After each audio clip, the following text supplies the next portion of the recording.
پیٹھ پر مشکیزے کے کالے نشان پڑ گئے تھے. یہ تھی ان کی زندگی. اور حال کیا تھا؟ نماز تو نماز ہے، فرض تو فرض ہے، واجبات تو واجبات ہیں، تہجد ہو یا رات کی عبادت ہو.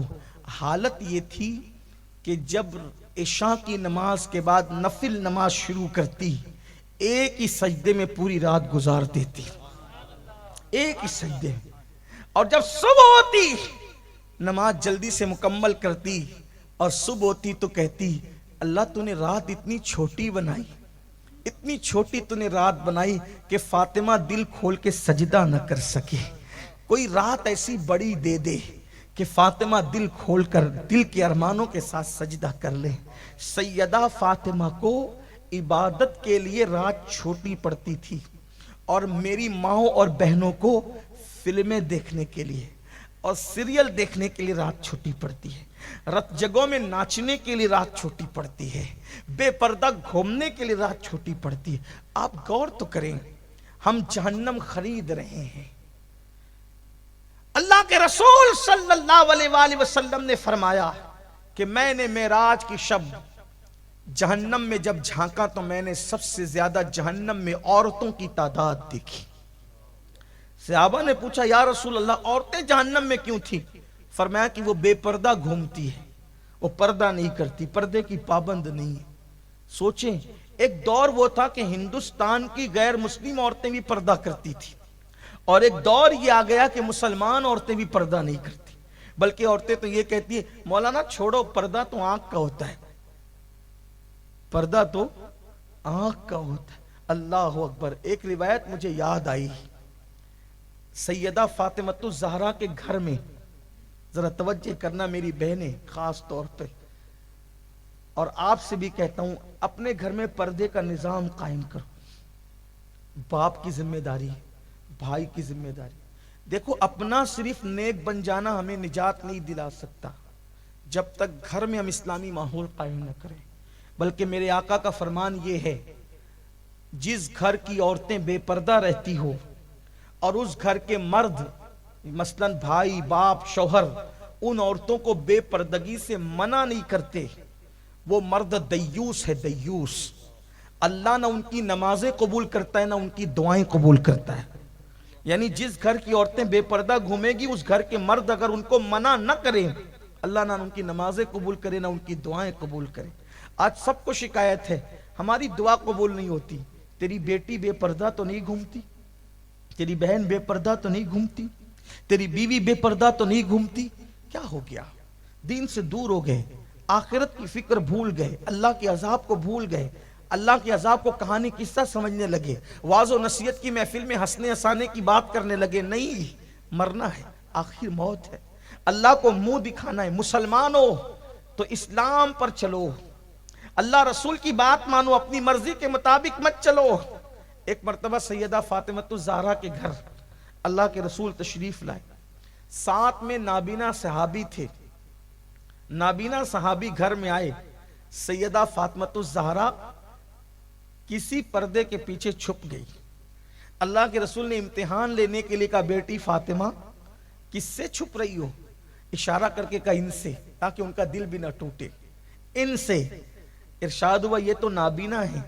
عرض کرتی آقا یہ نابینا ہے، میں تو نابینا نہیں ہوں، میں نابینا نہیں ہوں، اس لیے ان سے پردہ کر رہی ہوں. اندازہ کریں، غور فرمائیں، یہ مزاج تھا سیدہ کائنات کا. بلکہ سیدہ پاک کی شان یہ ہے، امام اہل سنت سیدی اعلیٰ حضرت نے تو یہاں تک لکھا ہے کہ سیدہ فاطمہ الزہرا کے سر کی چادر کو، سر کے دوپٹے کو، مرد تو مرد ہے، مرد تو مرد ہے، بچے تو بچے ہیں، بوڑھے تو بوڑھے ہیں. فاطمہ الزہرا کی غیرت یہ تھی کہ آپ جو سر کے اوپر چادر اوڑھتی تھی، اس چادر کو کبھی چاند و سورج نے بھی نہیں دیکھا. آپ نے اپنی سر کے چادر کو، سر کے بالوں کو نہیں، سر کے بالوں کی بات بہت بلند ہے، سر کے بالوں کی بات بہت بلند ہے. کوئی ایسی عورت کائنات میں، لوگ ایسی خاتون کائنات کی اولین اور آخرین میں بتا نہیں سکتے یہ نبی کی بیٹی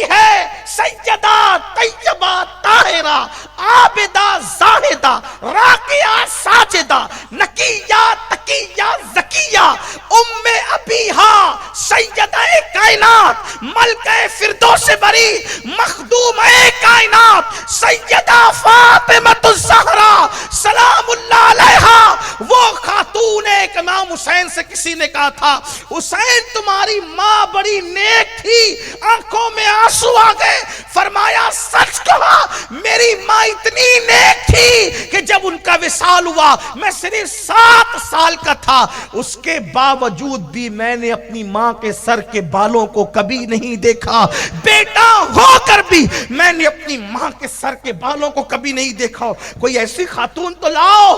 اللہ اکبر۔ امام اہل سنت مجدد میت ماضیہ لکھتے ہیں کہ سیدہ فاطمہ نے اپنی چادر کو چاند و سورج سے بھی چھپایا، ان کی چادر کو کبھی چاند و سورج نے بھی نہیں دیکھا۔ فرماتے ہیں جس کا آنچل نہ دیکھا مہو مہر نے، آنچل کہتے چادر کو، دوپٹے، جس کا آنچل نہ دیکھا مہو مہر نے، اس ردائے نزاہت پہ لاکھوں سلام، اس ردائے نزاہت پہ لاکھوں سلام۔ یہ ہے عورت کا کردار۔ اور آج گانے ہو رہے ہیں عورتوں کے درمیان۔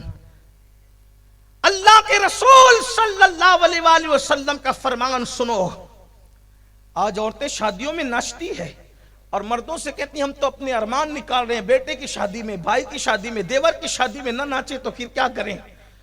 انہیں ناچنا تو بہت بڑی بات ہے۔ اللہ کے رسول علیہ السلام فرماتے ہیں جو عورتیں اترا کر چلتی ہے، یعنی چلتی ہے دوڑتی نہیں، اترا کے چلتی ہے، اترا کر چلنا، گجراتی والے